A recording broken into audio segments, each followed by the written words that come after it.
Hello प्यारे बच्चों, स्वागत है आपका मेरे यूट्यूब चैनल में। और आज हम एक नए टॉपिक को पढ़ने वाले हैं। नए टॉपिक का इन द सेंस मतलब क्या है कि जैसे हमने कल पिछले वीडियो में देखा था कि डायमेंशन को फाइंड आउट कैसे करते हैं, डायमेंशंस होते क्या हैं, तो आज हम देखने वाले हैं कि डायमेंशंस का यूज़ क्या है।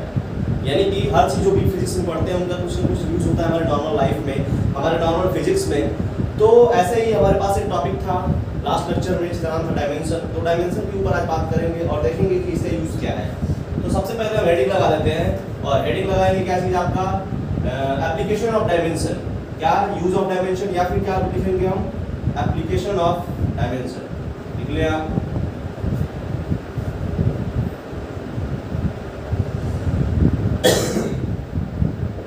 एप्लीकेशन ऑफ डायमेंशन यानी कि डायमेंशन का एप्लीकेशन क्या क्या है, कहाँ कहाँ यूज होता है डायमेंशन ऑफ एप्लीकेशन, क्या करते हैं इससे, है ना, यानी पढ़ना ही क्यों है हमें। ठीक है, इसके बारे में बात करने वाले हैं। तो सबसे पहला जो यूज होता है, डायमेंशन का एप्लीकेशन का यानी फर्स्ट यूज यानी फर्स्ट एप्लीकेशन, उसका नाम है टू कन्वर्ट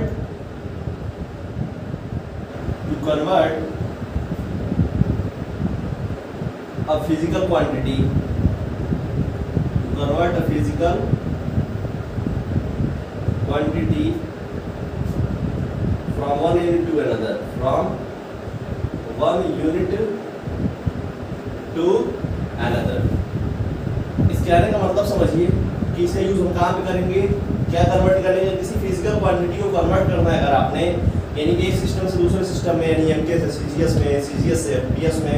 तो ऐसे जब कन्वर्जन करते हैं तो वो कितनी क्वांटिटी आती है, यानी कि एक सिस्टम से दूसरे सिस्टम में जब आप कन्वर्ट करते हैं। जैसे कि आपको मैं एक छोटा सा एग्जांपल देता हूँ इसके ऊपर कि आपने मान लीजिए करना है कि कन्वर्ट 1 किलोग्राम ऑफ मास, है ना, 1 किलोग्राम ऑफ मास से बदलना है, को ग्राम में बदलना है।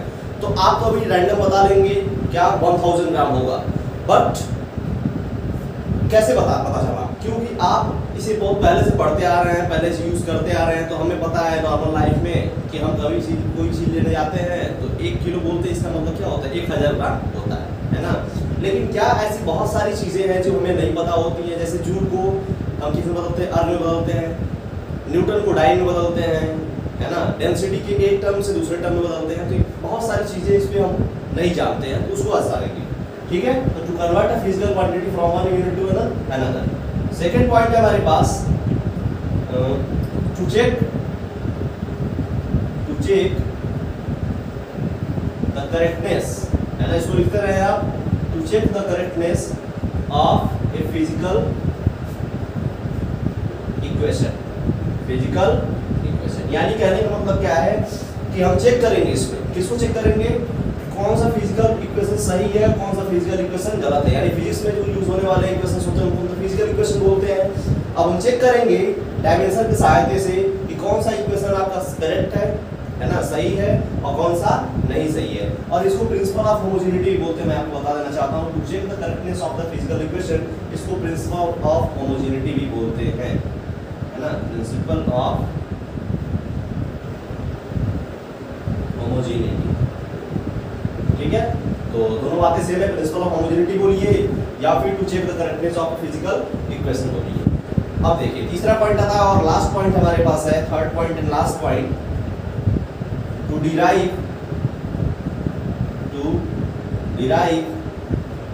The relationship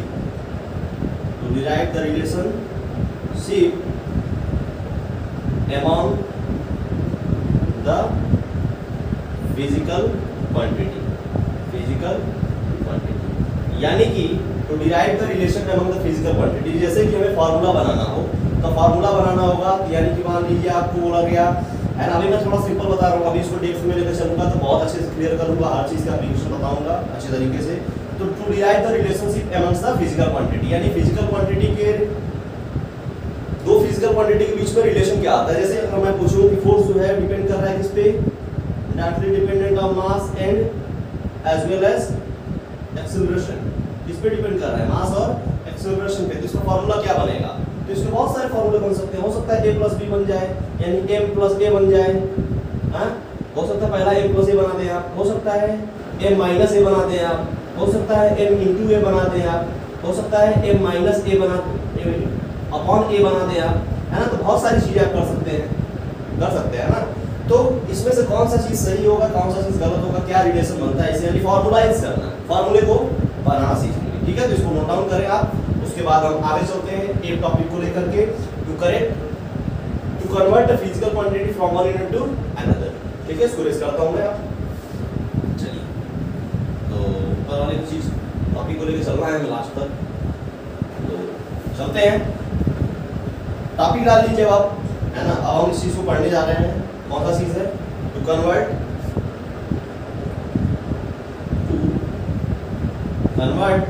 physical quantity. सबसे पहला यूज होता है और मोस्ट इंपॉर्टेंट यूज है, ठीक है ना।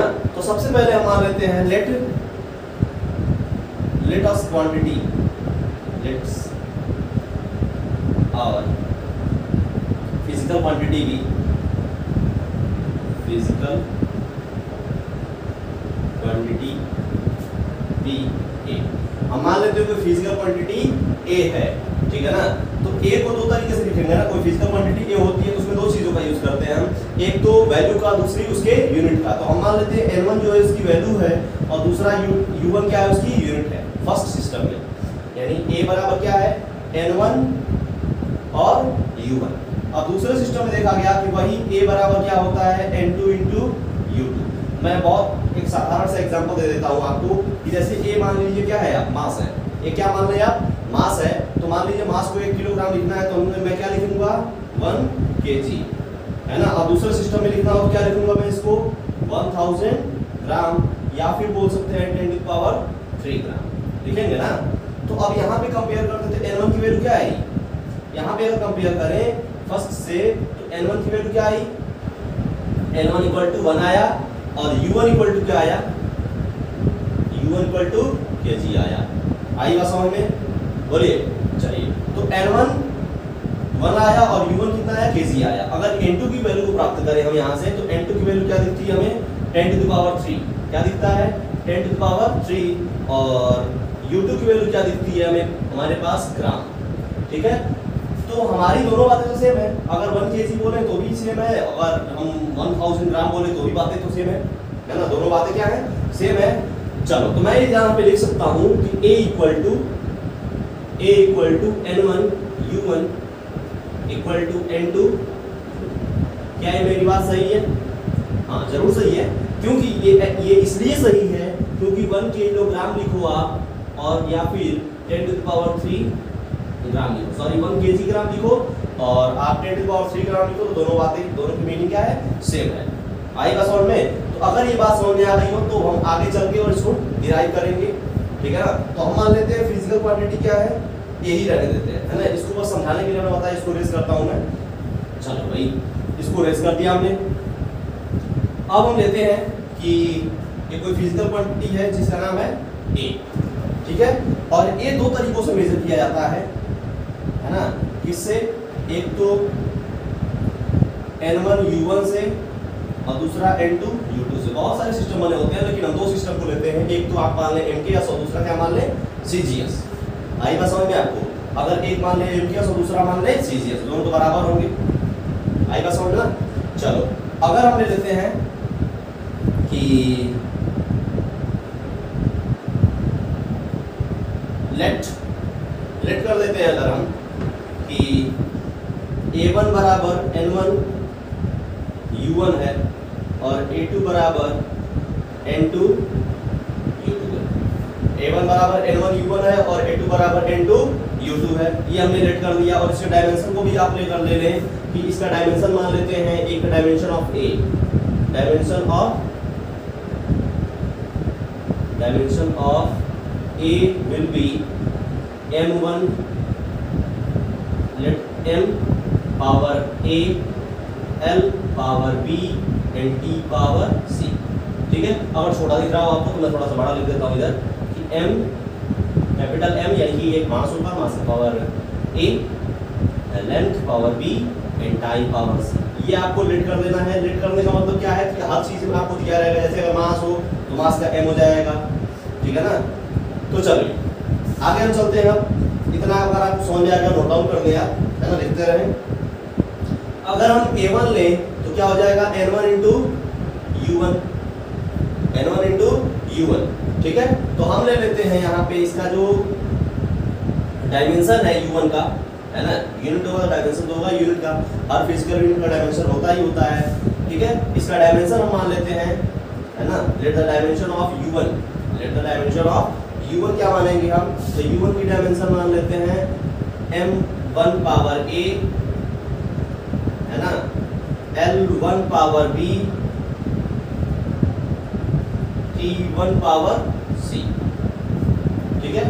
U1 बराबर का डायमेंशन माना हमने M1 power A, L1 power B और T1 पावर C। ऐसे सिमिलरली U2 के लिए भी मान लेंगे, है ना, M2 पावर A, पावर तो सेम रहेगा, डायमेंशन सेम रहेगा, बस उसकी क्वांटिटी बदल सकती है क्योंकि यूनिट हम चेंज कर रहे हैं। एक बार हमने MKS लिया, दूसरी बार क्या ले लिया, CCS ले लिया, तो इसकी वैल्यू बदल जाएगी, है ना। तो चलो अगला है L1 पावर B और T2, सॉरी फर्स्ट में लिया हमने U1 के लिए सारे M1 L1 T1 लिए, और U2 के लिए क्या ले रहे हैं, M2 L2 और T2 ले लेते हैं हम। आई बात समझ में आपको। चलो अब हम इक्वेशन पे रखते हैं अपने, तो A इक्वल टू क्या था हमारे पास, A इक्वल टू क्या था बच्चों, तो N1 U1, तो N1 इंटू U1, अब N1 तो ले लिया हमने, U1 रख दो, तो क्या हो जाएगा M1 पावर A, है ना, L1 power B, T1 power C, ठीक है, N1 मल्टीप्लाई बाई U1, ठीक है। अब अगला देखो, अगला ले लेते हैं N2 ले लिया हमने, देखो इधर हमने क्या ले लिया, N2 ले लिया, अब क्या ले लिया हम, U2 को ले लेते हैं, U2 को ले लेते हैं, तो M2 power A, L2 power B, T2 power C, है ना, इतने हमने C से कन्वर्ट कर दिए हैं। यानी कि A इक्वल टू जो हमारे पास मिला था M1 power A, L1 power B and T1 power C, always equals to, because it is the same quantity same रहेगी आपकी, बस यूनिट बदली जाएगी और उसकी वैल्यू बदली जाएगी। तो N2 इक्वल टू क्या मिलेगा हमारे पास, M2 power A, L2 power B, T2 power C। If we have to find the value of N2, if we have to find the value of N2, so हमें क्या करना पड़ेगा, N2 को इधर छोड़ देंगे, सारी चीजों को इधर कन्वर्ट कर देंगे, तो मिल जाएगा हमें N1 M1 बाई M2 का पावर A, देखिए इधर, है ना, M1 तो इधर ही है, अब ये M2 इधर आया, तो M1 का power A upon M2 power A, तो हम ऐसे लिख सकते हैं M1 by M2 whole power A, ठीक है। फिर लिख सकते हैं L1 by L2 whole power B, और फिर फाइनली लिख सकते हैं T1 by T2 whole power C, ठीक है। तो ये हमारे पास एक फार्मूला मिल गया, जिस फार्मूले को हम यूज कर करके और बहुत सारे डेरिवेशन को, बहुत सारे कैलकुलेशन को फाइंड आउट कर सकते हैं, है ना। इसको नोट डाउन कर दें आप, और इसको नोट डाउन करने के बाद हम एक क्वेश्चन करते हैं अभी, अच्छा सा नोट डाउन। चलिए अब हम क्वेश्चन करते हैं इस पे, और क्वेश्चन हम बहुत सिंपल उठाते हैं। चलिए हो गया सबका, चलो अब फार्मूला वहीं छोड़ देते हैं, है ना, फार्मूला हमारा वहीं पे रहेगा, बस थोड़ी सी चेंजिंग होगी। हमें क्वेश्चन कैसे करना थोड़ा आइडिया मैं दे देता हूँ आपको, है ना, इरेज करता हूँ मैं इसको, थोड़ा सा आपको आइडिया लग जाए थोड़ा सा कुछ कि कैसे ट्रीट करते हैं ऐसे क्वेश्चन के साथ। तो हमारे पास फार्मूला जो मिला उसको भी ऊपर लिख लेते हैं हम, जो फार्मूला मिला उसको ऊपर लिखे हम। फार्मूला क्या मिला, N2 equal to N1 M1 by M2 power A, है ना, L1 by L2 power D, T1 upon T2 power C। ये हमारे पास एक फॉर्मूला मिला है जो कि क्या करता है, यूनिट को कन्वर्ट कर देता है एक सिस्टम से दूसरे सिस्टम में। जैसे कि मान लीजिए आपको कन्वर्ट करना है ना, बोला क्वेश्चन में, क्वेश्चन एक मैं एनालाइज करा देता हूँ, इसको सॉल्व भी करा देता हूँ ताकि आपको बेहतर समझ में आ पाए कि कैसे यूज करते हैं इसका। सो कन्वर्ट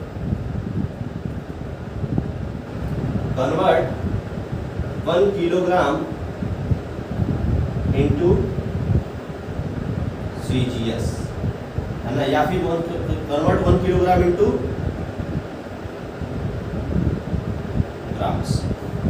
1 किलोग्राम को आपने क्या करना है, कन्वर्ट करना है किसमें, ग्राम में। तो हमें सबसे पहले समझना है कि हमारी कौन सी यूनिट दिया हुआ है, इसकी यूनिट दी हुई है। आई बात समझ में आपको। चलो तो किसकी यूनिट दी गई है, पहली बात तो कंपेयर करें तो N1 U1, है ना। तो N1 भी गिवन है, U1 भी गिवन है, यहाँ पे N2 U2। भाई साहब N2 नहीं पता हमें, N2 नहीं पता, U2 तो पता है, ठीक है ना। तो हम सबसे पहले क्या लिखते हैं, एक टेबल बना लेते हैं। टेबल आपको आसान कर देगा हर क्वेश्चन को करने के लिए, है ना। एक ले लेते हैं हम किसमें, MKS में, MKS का टेबल, और एक तरफ लिख लेते हैं CGS का टेबल, ठीक है। और जितनी गिवन वैल्यू है, जितनी भी गिवन चीजें हैं, सबको इसमें पुट डाउन कर दीजिए, सबको इसमें निपटा कर दीजिए। आई बात समझ में। चलो तो हम अगर लेते हैं MKS में M1, ठीक है, या फिर पहले N1 ले लेते हैं। N1 यानी कि क्या है, इसकी वैल्यू है, N1 क्या है, 1 है, और N2 क्या है, लो भाई नहीं पता, क्वेश्चन आप लगा दीजिए, ठीक है। दूसरा MKS में क्या पता है आपको, मास, है ना, यानी कि जो हम ले रखे हैं उसका पहले क्या पता होना चाहिए, जिस चीज को हम ले रखे हैं उसका डायमेंशन हमें पता होना चाहिए। तो यहाँ पे डायमेंशन जो हो जाता है, डायमेंशन ऑफ मास, मास का डायमेंशन क्या होता है भाई, तो M1 L0 T0 होता है ना। तो अब हम यहाँ क्या लेंगे, M1 की वैल्यू लेंगे, और M1 की वैल्यू MKS के लिए क्या लेते हैं भाई, 1 kg लेते हैं। कितना लेते हैं, तो 1 kg लेते हैं। L1 की वैल्यू क्या होगी, 0 होगी, कोई डायमेंशन है ही नहीं है ना। और T1 की वैल्यू भी क्या होगी, 0। अगर रखना चाहते तो भी रख सकते हैं। L1 का मतलब क्या होता है, 1 मीटर हो गया, और T1 का मतलब हो गया 1 सेकेंड, ठीक है। नाउ सेकंड पॉइंट पे आते हैं। तो सेकंड पॉइंट में M2 क्या हो जाएगा, CGS में लिए ना, CGS में M2 की वैल्यू क्या हो जाएगी, 1 ग्राम हो जाती है। कितना हो जाती है, 1 ग्राम हो जाती है। L2 की वैल्यू क्या हो जाती है, तो 1 सेंटीमीटर हो जाती है। T2 की वैल्यू क्या हो जाती है, तो 1 सेकेंड ही रहती है। तो सारी डिटेल आपको दे दी गई है। अब करना क्या है, आप कुछ समझे सोचे। अब क्या करना है, मान लो कि M1 को बदलना है किसमें, M2 में, यानी कि दूसरे सिस्टम में बदलना है। तो जितनी भी चीजें दी होती हैं, है ना, जितनी भी चीजें दी होती है उसको किसमें कन्वर्ट कर लेते हैं। जैसे केजी दिया हुआ है तो ग्राम में कर लो, है ना, और मीटर दिया हुआ है इसको भी सेंटीमीटर कर लो, टाइम सेकंड है ही, तो इसको कर लेते हैं। अगर तो 1 kg को मैं लिख सकता हूँ, क्या लिख सकता हूँ, 10⁻3, है ना, लिख सकता हूँ कि नहीं, 10⁻3 ग्राम। इसको लिख सकता हूँ 100 सेंटीमीटर। अब रख लो फार्मूले पे, फार्मूले पे जब रखते हैं तो क्या आ जाता है, ध्यान से समझिए इधर। जो फार्मूले पे रखते हैं तो N2 की वैल्यू क्या आ जाती है, N1 यानी कि 1 M1 by M2, M1 by M2 का मतलब M1 कितना है, 10⁻3, 10⁻3 अपॉन M2 की वैल्यू कितनी है, 1 ग्राम, ठीक है। 10⁻3 अपॉन 1 का पावर होल A, और A की वैल्यू क्या है, हम कंपेयर करें तो A की वैल्यू क्या है 1, B की वैल्यू क्या है 0, C की वैल्यू क्या है 0, है ना। तीनों चीजें आपको पता होनी चाहिए। तो A की वैल्यू क्या हो गई 1, और दूसरी पॉइंट क्या है L1 क्या है 100 अपॉन 1 पावर 0 यानी B, ठीक है, और 1/1 सेकेंड दैट मीन पावर 0 यानी C, ठीक है।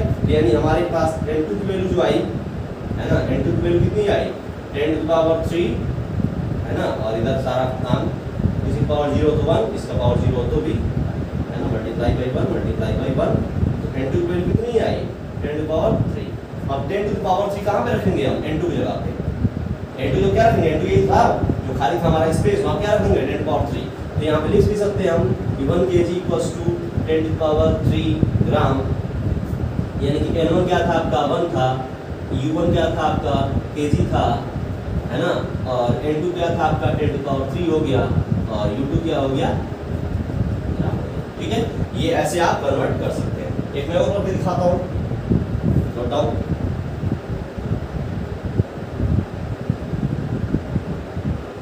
चलिए अब इसको थोड़ा रेस करते हैं और थोड़ा सा कोई क्रिटिकल एग्जांपल लेते हैं। बहुत आसान एग्जांपल हो गया था समझाने के लिए। अब मैं थोड़ा सा और एक क्रिटिकल एग्जांपल लेता हूँ, थोड़ा सा अच्छा समझ में आए, है ना, ताकि बहुत बेहतरीन समझा पाऊँ मैं।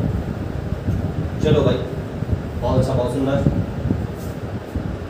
चलिए हमारे पास मान लीजिए दिया हुआ है कन्वर्ट 1 न्यूटन, कन्वर्ट 1 न्यूटन बहुत कॉमन सा एग्जांपल है ये, है ना, जो कि फोर्स का और जूल का होता है। यानी convert 1 newton into CGS system, ठीक है, CGS, या फिर बोल दिया कन्वर्ट 1 न्यूटन इनटू डाइन। तो डाइन क्या होता है आपको पता होना चाहिए कि dyne is a CGS system of force, है ना। डाइन क्या है, एक CGS यूनिट है इसका फोर्स का, ठीक है ना। और MKS में क्या होता है न्यूटन हो जाता है। यानी हमें यहाँ पे n2 की वैल्यू नहीं पता है, n2 की वैल्यू को फाइंड आउट करना है। सेम टेबल सारा कुछ सेम है, इसको pause the video and do this question. चलिए अगर हो गया तो ठीक है, नहीं होगा तो इधर देखें पहले आप, है ना, टाइम वेस्ट किए बिना। एमकेएस में क्या दिया हुआ है और सीजीएस में क्या दिया, सबको एक बार नोट डाउन कर दो आप, ठीक है। सबको आप क्या कर लें, नोट डाउन कर लें, और पता होना चाहिए आपको कि ये है क्या चीज़, कौन सा यूनिट है। तो आपको यूनिट पता होना चाहिए, फोर्स की यूनिट है, यानी कि न्यूटन होता है फोर्स का यूनिट। और फोर्स का डायमेंशन क्या होता है, फोर्स का डायमेंशन क्या होता है भाई, अभी लिखते हैं नीचे। तो सबसे पहले n1 की वैल्यू क्या दी हुई है, तो 1 दी हुई है। n2 की वैल्यू क्या दिया हुआ है, अननोन दिया हुआ है ना। m1 की वैल्यू क्या दी हुई है, तो 1 kg होती है, यानी कि L1 की वैल्यू क्या होती है, तो 1 मीटर होती है। और T1 की वैल्यू क्या होता है, तो 1 सेकंड होता है ना एमकेएस में। यानी मास किसमें मेजर किया है, किलोग्राम में, है ना। और सॉरी ये मास नहीं है, ये क्या है, ये लेंथ है, तो मीटर में, ये क्या है किलोग्राम, और टाइम क्या है सेकंड, ठीक है। और सीरीज में आता है सेंटीमीटर, ग्राम और सेकंड हो जाता है। तो m2 की वैल्यू क्या हो जाती है, ध्यान से समझिए आप। m2 की वैल्यू क्या हो जाएगी, 1 ग्राम हो जाएगी। L2 की वैल्यू क्या हो जाएगी, 1 सेंटीमीटर हो जाएगी। और T2 की वैल्यू क्या हो जाएगी आपको, 1 सेकंड हो जाएगी। सारा डिटेल आपको पास दे दिया गया, ठीक है। अब एक बात और कर लें, अगर एमकेएस से सीजीएस में बदलना है तो सारे सिस्टम सीजीएस में चाहिए हमें, सारा सिस्टम किसमें चाहिए, सीजीएस में। सीजीएस मतलब सेंटीमीटर में चाहिए, ग्राम में चाहिए और सेकंड में चाहिए। तो इसको भी क्या कर लें, ग्राम में चेंज कर लें।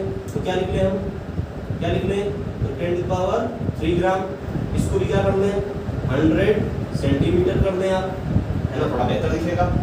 अब एक चीज और पता होनी चाहिए, डायमेंशन ऑफ, जिस चीज को पता करना है तभी तो value of a b c निकलेगा।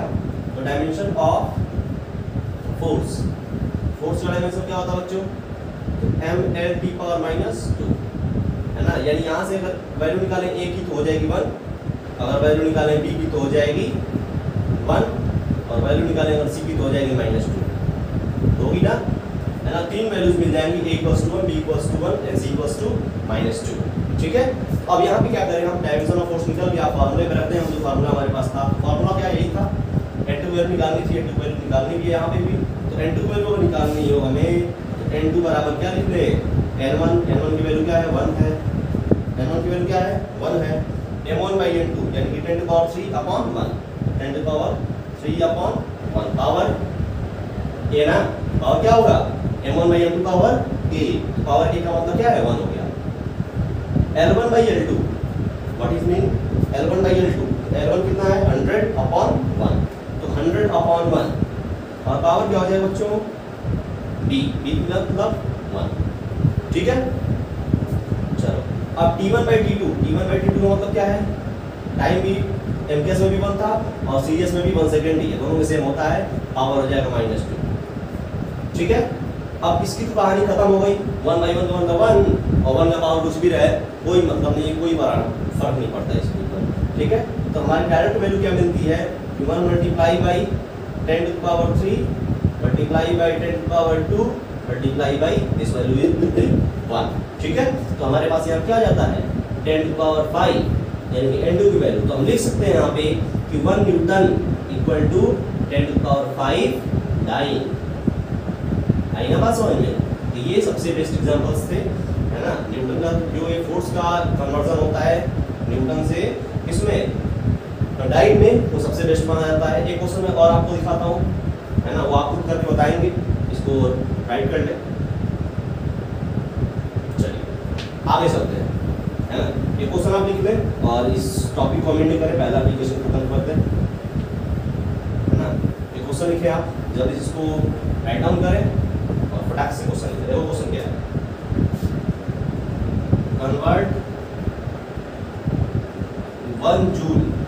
कन्वर्ट 1 जूल इनटू अर्ग।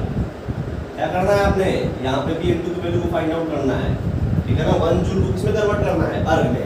1 जूल क्या है, तो एमकेएस सिस्टम यूनिट होती है, यानी एसआई में, और अर्ग क्या है, तो सीजीएस में होता है ना। इसको जल्दी से करके बताएंगे और मैं आंसर बता दे रहा हूँ आपको, क्या आएगा, तो 1 जूल = 10⁻7, है ना। ये आपका आंसर है और आप सॉल्यूशन खुद से करेंगे, ठीक है। चलिए इसको इरेज करते हैं, देखते हैं अपना second application. Okay, so as it.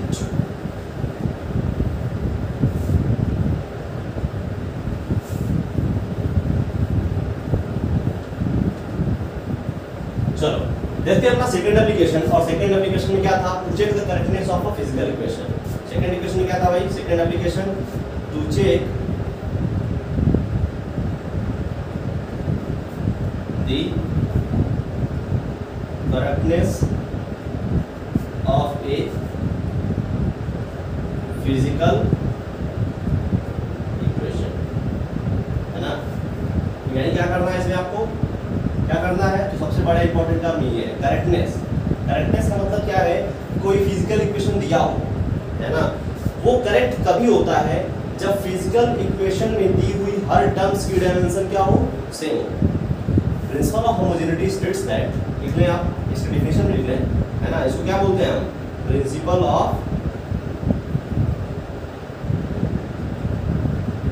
Homogeneity भी बोलते हैं, प्रिंसिपल ऑफ होमोजेनिटी बोलते हैं।